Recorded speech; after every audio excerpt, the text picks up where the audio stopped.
It doesn't take a week and a half to sign your terms. And one of the ways you push it without coming across pushy is always by saying, the candidate is asking for an update. Is there any movement on the vacancy? How many tools am I using? Wow, it's a very good question.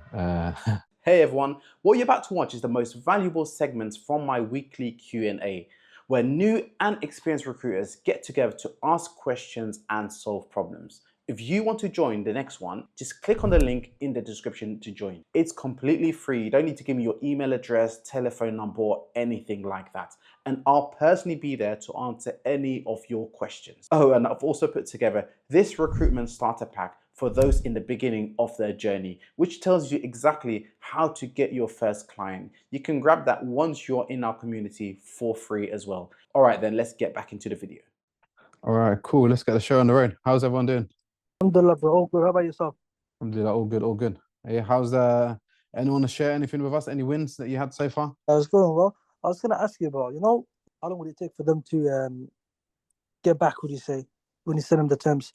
Also within sort of 3 days. Has it been more than 3 days?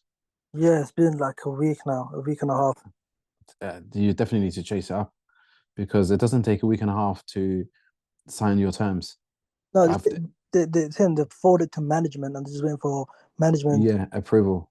Yeah. Yeah, you got to push it. So you got to keep chasing it. And one of the ways you push it without coming across pushy is always put the I would say like the pressure on them by saying, the candidate is asking for an update. The candidate is and asking, is there any movement on the vacancy? So that way it's not like it's coming from you. So this is how I kind of like get the clients. Sometimes clients they do take their time and getting things done. So you got to just be like, the candidate really like he's been offered somewhere else. Is there an update? Otherwise, we might lose his availability, and kind of hitting with a bit of a FOMO. Oh, I see. Yeah, but push it because more than likely that email's just sitting in the inbox unread, unopened. Definitely, I'll do that tomorrow, inshallah. Yeah. You specialize in general practitioners, right? General practitioners, general practice, I would say. And then under general practice, you've got so many other like titles that we specialize in, like GPs, nurses, and paramedics, pharmacists, etc. So I'm saying, how does the locum go about? What's that? So how does what go about? Locum. I see a lot of advertisement for locum GPs. Yeah, so locum is basically contracting GPs. So you've got locum is contracting basically. So you've got locum GPs and you've got salary GPs. So what we're advertising for is just contractors. Okay, I asked anyone made any deals this week? I'm chasing up with this other client. He's the only active one. Everyone else is just soaking it all in. I don't know. I'm the one that's ready to technology, man. I don't know. Yeah, go for it. I'm joking. But I was just this client I was speaking to, and she pretty much she needs workers, but she's moving very slow and she's been very reluctant because she dealt with agencies in the past who kind of messed her up, right? Okay. And she's basically I've set a price, and she said, for example, she said, give me the candidates for 1.5. I told her, okay, no worries. I mean, it's support workers, isn't it? I told her I'll do it for 1.3, even cheaper rate, in exchange that she exclusively works with us only. Okay. She agreed, but it's been 3 days since I renewed my terms, and she hasn't signed or haven't heard from her. Okay, so it's been 3 days. Yeah, it's been, I think, 3-4 days. And she hasn't got back to you? No. Even though I even made it cheaper than what she expected. And I told her, unlike the other agency, we've got a refund policy in place for you, which is okay. That only applies when we can't find your replacement candidate within 14 days as well. So okay. Everything. Have you followed up with her? But I'm saying, like, I didn't. I'm thinking of following up tomorrow. But I followed up with her like multiple times but she hasn't said nothing. Okay, so what kind of follow-ups have you done? Have you emailed, called? What have you done? Everything, literally. First time I called her, she said, okay, no worries, send it across. Then she emailed me saying, oh, due to financials, we can't do it. And then I've done another email, then follow up. It's been like 3-4 weeks of just speaking to her, then renewing up terms, and then sending them. It's just been like relentless. Have you sent her a candidate? Yeah, I've sent her 5 candidates, and basically I've done what you. Is she interested in any of those 5? Yes. Have she singled out any of them? Yep. She said, actually, she said all 5 of them, bring them for interview on Wednesday, right? And I said, okay, no worries. Just to confirm for the interview, please sign our terms. Okay. And she's like, oh, due to our financial constraints, we're unable to move forward. Yes, No worries. then in that case, she can't interview them Yeah, because yes, impossible for her to interview them without signing your terms. They can steal all your candidates. yeah, definitely. I told her, okay, no worries. If it's a financial constraint, other than the price, is there any other issue? She goes, no, only the price is the issue. I said, no worries, we are flexible on the price. Yeah. I want to build a long-term relationship with you, and the main priority is getting the team back to work. And she was like, okay, yeah, definitely. Could you retweak the terms and make it more suitable for me? She said, I'm looking around the 1.5 benchmark around there. And I told her, yeah, I'll give you 1.2, 1.3, which is £200 cheaper. Then her benchmark. Yeah. In exchange, you work with us exclusively. Okay. 4 days by, she hasn't responded. Okay. So what do you think the issue is? Do you think the issue is that she's scared to work with you exclusively in case you may not deliver? Or is the issue that the rate is still high, despite the fact that she said she normally pays 1.5 and you're willing to do it at 1.3, £200 less than what she's used to? I think she's scared of the fact that she has to work with an agency because she got cooked by another agency before. So it's the exclusivity part that's scaring her. No, not even the exclusivity part. It's just working with agency in general. She said, but before she told me, like when I spoke to her, she said, "Oh, I knew it was going to cost money and everything," but I feel like she's just a bit skeptical about using an agency because a candidate leaves and she loses her money, even though there's a refund. I think you should always let clients know that by signing your terms, it doesn't mean that they have to work with you. This is one of the things clients get afraid of. They're afraid to sign terms a lot of the times because they think once they sign terms, they're locked in with the agency. And then they think, okay, now there's no way out of it. We kind of have to pay. There's financial implications. Always let them know signing our terms doesn't mean that you've got to work with us. It's just a way to deter you stealing our candidates or potentially poaching our candidates. If you let her know, like these terms are just there to protect ourselves, and it's not it's not a fact that it's not by you signing it you've got to work with us. Does that make sense? So explain to her these terms are just there to protect yourself. Okay, But so if she's still and still not assigning the terms after you explain to her these terms are to protect yourself, and also you reduce the fee by £200, then I think she's not serious client. You got to kind of move on. Don't be afraid to walk away sometimes. yeah, definitely. Yeah, and also let her know, like, okay, you've picked these candidates for an interview, and if you don't get back to me by what day is it today? For Friday, right? Tomorrow. So if you say you don't get back to me by Tuesday, and these candidates they've been offered something else, but obviously they want to work with you because you're closer to their home or whatever. And then if she doesn't get back to you after that, it's just clear she's playing games. I see. Okay, no worries. Yeah, a lot of times we're just trying to force a client or force a deal to work. If it doesn't work, you got to walk away and focus on another client. No, I'm just gonna provide some reassurances for her too. Yeah, Tomorrow should be the final day, then I guess. yeah. Just let her know. Look, you've got. By this day, if you don't get back to me, unfortunately, these candidates are going to get booked elsewhere. You said you use different domains, correct? Yes, I use different domains. Yeah. So obviously, when you start a new email, and do you warm it up or do you straight away just start connected to? Warm it up is better because that way your deliverability won't be affected as much. Always warm up your emails. There's quite a few different tools you can use. Like there was a company called Instantly that allows you to warm up your emails, and it takes about 3 to 4 weeks to get your emails warmed up, and then slowly send them out in 30s or 50s, hundreds, like work your way up. So altogether, how many tools, like everything including recruitment, how many tools are you using and how much you spend in these tools a month, would you say? How many tools am I using? Wow, it's a very good question. So, Okay, so what I can think of, Mhm. I've got the CRM. The CRM will cost about I don't know. It depends on the CRM. It can range for anything from like £50 a month to all the way to like, I don't know, a couple £100 a month. And then you've got CV library. It depends how many seats you need. But about how much is one seat, Asad? Do you know roughly? It's about £100 or 150 quid. You're on mute. So about let's say £100 for CV library, and then you've got Brevo, which cost me about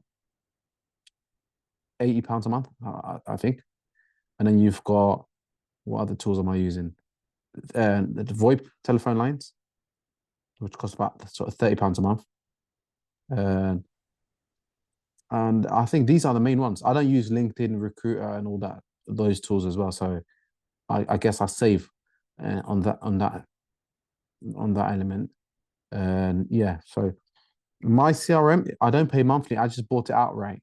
And I just thought it'd be cheaper than pay monthly. Each seat is about £1,000, but it's like a very comprehensive CRM that holds everything together. So, other than using civil job boards, Mhm. posting on job board, how other way do you source the candidates? What other ways do I source candidates? So job boards, the most obvious one. Another one that gets overlooked and like a cheap way of getting new candidates is actually referrals. Speaking to every candidate. So you should make it a habit after every single call. And you ask those qualifying questions such as, and what rate you're looking for, how far can you travel, and what are your do's and don'ts, the competencies. Then your general qualifying question to your candidates is important as well at the end of every single call to ask for a reference or a referral. And also another way you can build your database is building off references. So we ask for clinical references. Does that make sense? So if they're a doctor applying for work, we ask them 2 references of colleagues. So what does that mean? They will give us 2 of their colleagues' names, email address, and contact numbers. They are essentially also candidates that we can place. Oh, wow, that's smart. Yeah, so we ask for clinical references rather than managerial references. So if they give us their manager's reference, yes, we can pitch them for work, but to grow our candidate database, we ask for also clinical references, so colleagues that they've worked with. So you can do that as well. Whichever field that you're in, you can ask for. We need 2 previous candidates that you've worked with as a character reference, and then they will give you 2 candidates. And after a while, you can always contact them, like, oh, we've been referred by one of your colleagues, and just wanted to reaching out to you if you're looking for any work. And you never know, you can place them, and those referrals can turn into like a long-term booking for you. Okay, fair enough. That makes sense. But at this stage right now, I'm interviewing a lot of candidates. I want How do you interview candidates? What sort of questions do you ask when you're calling a candidate? Let's say I'm the candidate. How would you interview me, for example? Let's say for a support working role. Okay, so I would have every candidate that I speak to, you'd have like an Excel sheet, right? At the Excel sheet, you should have tabs at the top, like candidate name, postcode where they live, and what they do, what they don't, and what systems they can use, how far they'll be willing to travel. It's important to know how far they're willing to travel. So if you've got a candidate in Birmingham and says to you, I'm willing to travel an hour from my postcode, then anytime you get work within an hour radius of their postcode, you can always go back to this Excel sheet. And also how much they're looking for, what are their rates, what is the availability, how soon are they available, and is there any notice periods that they have to work towards. And then once you have that at the top of your like Excel sheet, at the top tab, every candidate you speak to, you just read it out one by one. Hey, just a quick question, how far can you travel? All right, perfect. What would be the rate that you're looking for? What's the minimum rate that you would go for? And you've got all the qualifying questions, and then you just fill in the Excel sheet. And this Excel sheet is you're turning the first point that you return to whenever you get a new role. Any new vacancies that come in, like if it's a permanent vacancy or like a contracting vacancy, you go back straight to this Excel sheet. Makes sense. So what I'm saying, okay, that's perfect. I have similar thing on an Excel sheet, for example, where I live in and if they would drive and stuff like that. What I'm saying, for example, when you pick up the phone to a candidate, what's the first thing that you say? Because obviously some of them get things that's a scam call or whatnot. I had that before. Oh no, I just introduced myself. Like, it's Ahmed from Locum Health. I'm just giving you a quick call. I've got like fantastic opportunities in your area, paying really good rates. I was just wondering what's your current work availability? So I started with an open question. So I would never say, are you available for work? Because that will just completely dead off the conversation. It'll be like, yes, and then that's a good, then you continue, or no, and that's like, it ends there. Does that make sense? So you open with an open question, you'd be like, I was just wondering, what is your work availability? Okay, so no one's gonna say yes or no to that. You can be like, either I'm available and I'm available 2 days a week, or I'm not available because I'm working 5 days a week. So if that person who's not available that's working 5 days a week, now you can go into, okay, would you be interested in doing the occasional weekends? No, I really can't do that. What about the evenings? Just you want to maximize, like you're trying to get anything out of that candidate. Always, every call, try and get something out of that call. Whether it's so if they're not available, when they will be next available, get a referral out of that call, find out where they're working, if they've done any contracting or permanent work before, any their previous managers who they've worked with, like get anything that you can potentially use to place make a future booking. Oh, yeah, perfect. I mean, yeah, that makes sense. I was making a mistake. But open with an open question, I would say the call. Yeah, that's definitely the open question. I was going about saying, hi, it's Abdi from Recruitment. I'm just reaching out regarding a new job that came through the door for domestic care work in Bournemouth. Are you currently on the lookout for a job? That's what I usually say. But that's just a yes or a no, and that's not really an open question. Yeah. You want to ask questions that it's going to keep them engaged on that call. Yeah, definitely. Okay, got it. We've got some questions in the chat. How would you find out the rate supply agency are charging schools? I'll answer that in the chat. Okay. Just call them off withheld. Literally, that's what I've done before. Yeah. Just say, look, I'm calling from an independent school, so we're a small independent school, and just wanted to know, we've got an agency we're using, but we're looking to explore other agencies. What are your rates for teaching assistant, supply teacher, etc., etc.? Don't just say that one question. Just try to initiate some random conversation, conversation as well, like, how long have you been established? How long have you been established for? And just ask them if you build a flowing conversation, so it's not obvious you only want rates. Yeah, I get that a lot as well. Sometimes I get like someone calling in, be like, Yeah. I'm a GP. What are the rates? And it sounds a bit like a sales call. You can tell. So Yeah. don't make it too obvious. I think just that's but the best way. Let me just mute this person. Okay, so the best way to find out about the rates for any industry, as I just mentioned as well, is just call of a call like of a private number, for example, and just call as a client interested in candidates, and then they will start telling you all the rates, and then vice versa as well. If you're trying to work out what are the pay rates, call the agency as a candidate as well, and just ask, I'm interested in working. How much would you pay me, kind of thing. Really and truly, it's not even just rates. If you want to know anything, like, what are the most in-demand roles, or what is the compliance? That's another good one. If you don't know about the compliance, call us agency. I've just moved to the area. What do I need to register with your agency? And they'll say right to work, references, DBS, they will give you a list, because they're going to think they can make money out of you. So any information you could just get from competitors, really. Absolutely. Even the question that Yahya asked just earlier, what kind of questions do you ask? You can just get on the call to an agency and just be like, I'm a dentist, for example, looking for work, and they will start asking you all the qualifying questions. Write those questions down that they ask you, and these are the questions that you want to be asking.